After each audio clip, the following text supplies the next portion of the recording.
The problem with the Home Office at the moment is it's run by people who we cannot trust. So Robert Jenrick has talked about an Ascension Island option. You might even start talking about the Falkland Islands option. But the Ascension Island option was on the table a few months ago and it was dismissed.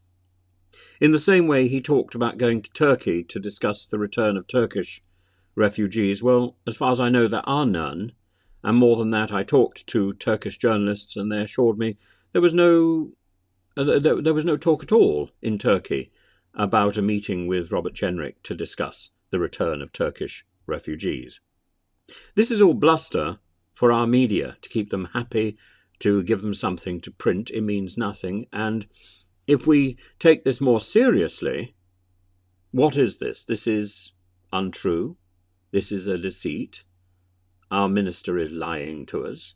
Is that what we're to conclude? Can we trust anything the minister says? Suella Braverman, his boss, stands at the dispatch box and shouts slogans. At the same time, when she's in a select committee, she doesn't know what she's doing and she's paper shuffling like some completely absurd undergraduate who hasn't prepared, who's had a night out on the tiles and is now expected to produce her essay. She hasn't done the work. And no amount of paper shuffling is going to hide the fact that she hasn't the slightest idea what she's talking about. So now we come to the concerns about the Bibby Stockton. Anyway, whatever it's called. And Stockholm. The Bibby Stockholm. And these fall into two areas. Number one, the fire concerns. Well, I remember from many a fire inspection in schools I was in and talks by the fire brigade that fires can start very quickly and that having a proper fire regime to make sure that there's a proper response to a fire scare is essential with the more people who are living in a confined space. So when the fire brigade say that they don't think that this space is secure, I think we need to take that very seriously and we need to listen to the professionals, not to somebody who lies for a living. And secondly, there's a second concern that the fire brigade have raised, which is how do they gain access? I think even getting fire trucks down to the port will be difficult, but getting the hoses from the fire trucks onto the Bibby Stockton itself, I think would be the Bibby Stockholm itself. I don't know why I keep calling it Stockton. I'm probably thinking of the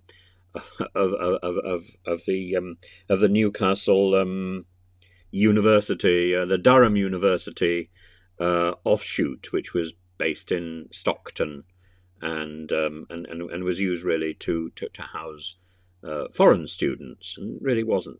It was a bit second rate. It's now become part of the Newcastle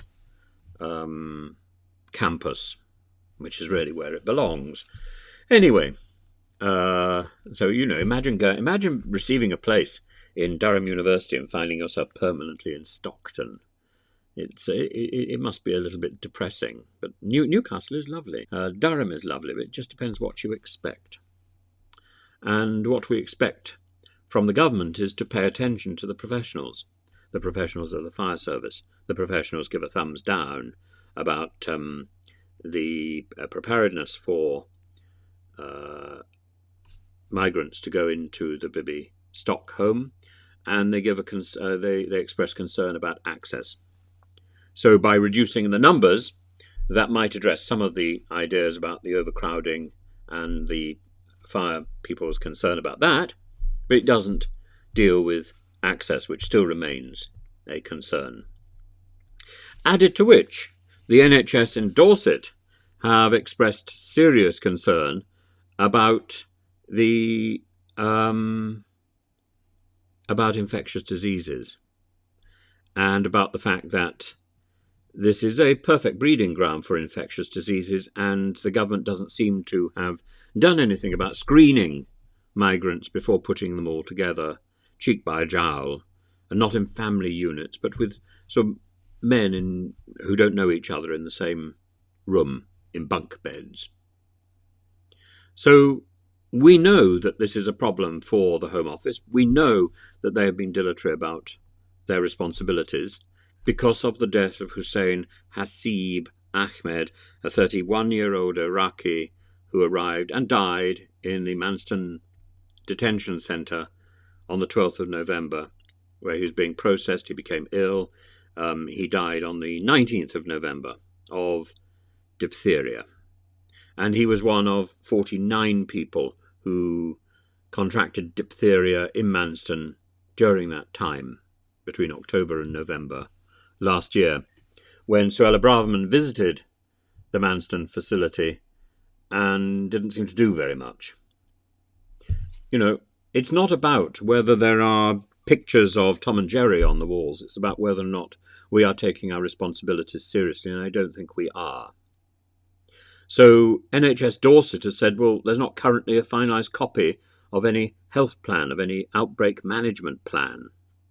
And they are concerned that the Bibby Stockholm could be a breeding ground for diphtheria, tuberculosis, Legionnaire's disease. I remember when I came back to the UK in 2004, there was a TB unit screening in the airport. There should be a TB unit screening in these detention centres before you get into the detention centre. Legionnaire's disease, norovirus, salmonella, scabies, and also new versions of the COVID virus, which are out there, which are gaining in strength even as we do this video. Me and Bay.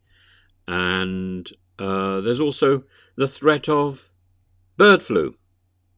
All of these things. And here we've got a breeding ground. One of those little dishes that you would get in a biology lab. It's just perfect Petri dish for breeding, and we call it the Bibby Stockholm. This is a recipe for disaster, and yet the authority of the Home Office seems to have overwritten all concerns. Not so entirely the concerns of the migrants themselves. Apparently, a large number of migrants were supposed to get onto a bus in Bournemouth, and only one of them boarded. The rest refused. Very interesting. They're reading the newspaper. They're listening to the internet reports. They're listening to the BBC, maybe. So maybe the media is doing something of value. I think in the end, the Bibby Stockholm is the least of the problems. The biggest problem is exporting our responsibility to another country, out of our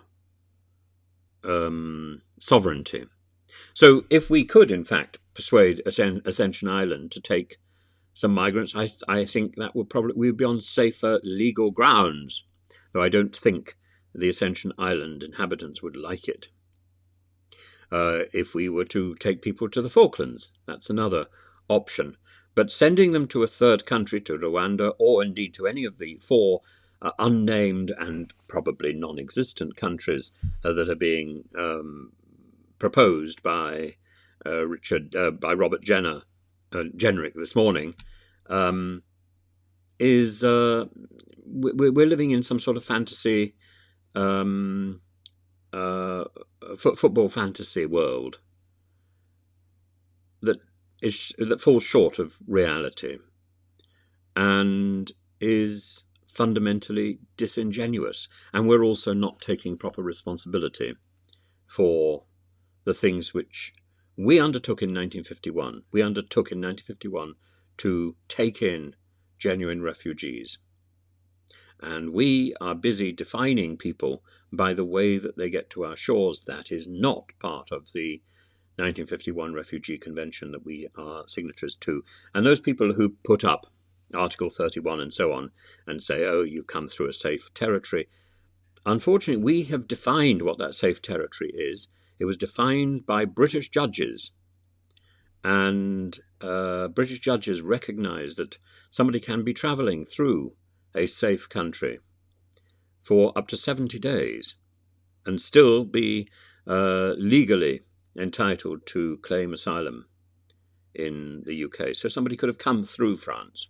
There are many reasons why somebody may not claim asylum in France. And to impose on France our obligation, this is nonsensical, particularly because we have left Europe. We have left. We left with Brexit, and we didn't bother because Lord Frost and his twits could not be bothered to negotiate an extension or a duplicate version of Dublin III, of the Dublin III Protocol, which would have guaranteed that people could be sent back to France if they came via France. He couldn't be bothered doing that, in the same way as he couldn't be bothered to sort out Northern Ireland. The casual approach to Brexit has caused much of the problem with small boats. And it is the stupidity of this government and of the people who arranged Brexit. So that takes you back to Boris Johnson. Get Brexit done! Well, he didn't. He got us done. And we are living with the consequences of that. And no amount of sticking plaster and sellotape is going to sort this out. We have to sort it out internationally. And if we don't do that, we're going to find ourselves in trouble. We're going to find ourselves the object of sanctions or distrusted by the global community because we're expecting them, somebody else, to do our job for us. That isn't honourable, it isn't just, and I don't think it's British.